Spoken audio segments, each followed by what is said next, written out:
Alrighty, welcome back to Nick's Knacks. I'm Nick, and I realized I hadn't put together a video on how to do the kit assembly.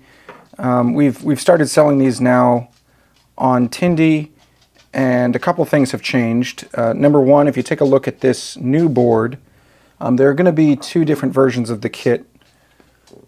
Make sure that's, yeah. So some of them have the ground lug, and some of them don't. LCSC went out of stock of this, so for some of them we had to order them from DigiKey. But if you take a look at your kit contents, what you should have is a DC barrel jack. You should have 8 transformers harpooned on a little foam insert like this. You've got your cable that connects the LCD here and this little eggshell Madu from this little 4-pin header in the bottom of the board. And so when you actually get down to soldering, you're either going to need to solder the ground lug, the DC barrel jack, and all 8 transformers, or not the ground lug if you got lucky.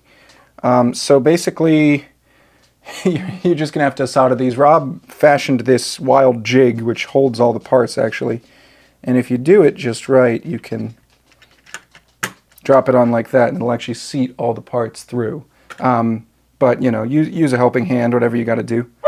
So once you're done soldering and you've inserted the Pico, it should look like this. So you've got all 8 transformers soldered, and they are orientation independent, but if you're OCD like me, you can put all the dots towards the one side of the board or the other. Speak of the devil, I think this, this one's screwed up. But you've got your front and back panel. So for this little OLED dude, these pins sometimes protrude a little bit out the front of your display. So you can take an angle cutter to this and cut them more flush.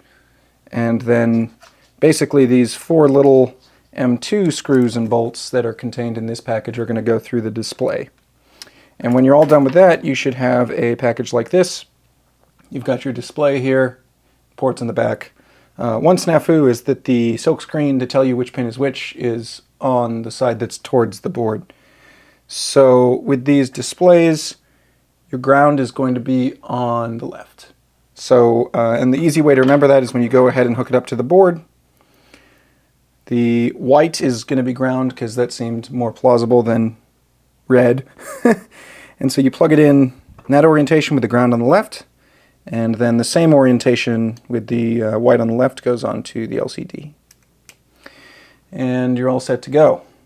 So your next step, grab a box. You're going to go ahead and insert the card rail slot in here. And I've tried my best to make sure these fit, but some of these have little blobs of solder on the rails from the manufacturer, Joy. If they don't fit, you can try, you know, wicking some of that solder off.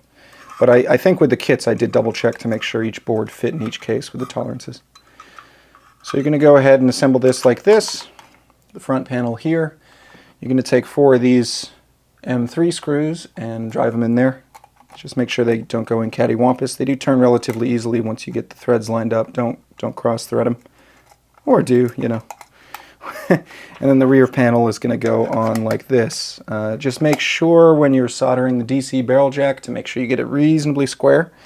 Otherwise it may not fit in that outline there. So you're basically going to run all 4 screws in like that. And now you should see the USB port here. If you don't see that, you forgot to insert your Pico into the board. And then you should be good to go. Basically, the first time you plug this in, just go ahead and plug it in over micro USB, and you will get a UF2 interface, drag and drop the firmware you got from the website onto it, and the screen should come alive. You will need, the screen will operate without the 48 volts on the back, but the phones will not. So if you are not getting any phone activity, double check that you have connected the power and set that firmly in the DC barrel jack in the back. Trying to think if I forgot anything. Oh, yeah, and we have little rubber feet. So you get 4 of those, stick them on the corners, and it makes it sit all nice like on the table.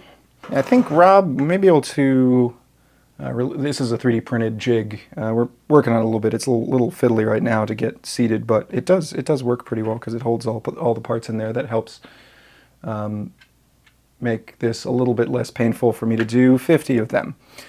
Yeah, and then once you're done, it should look like that. This is our demo unit, but it's got label tape because the silk screeners were wrong. And that's just about it. So thank you for purchasing. If you're interested, these are available on Tindie. We have fully assembled ones and kit ones. And if you get them fully assembled, obviously you don't have to worry about all this. So until next time, Nick with Nick Snacks. Have a great day.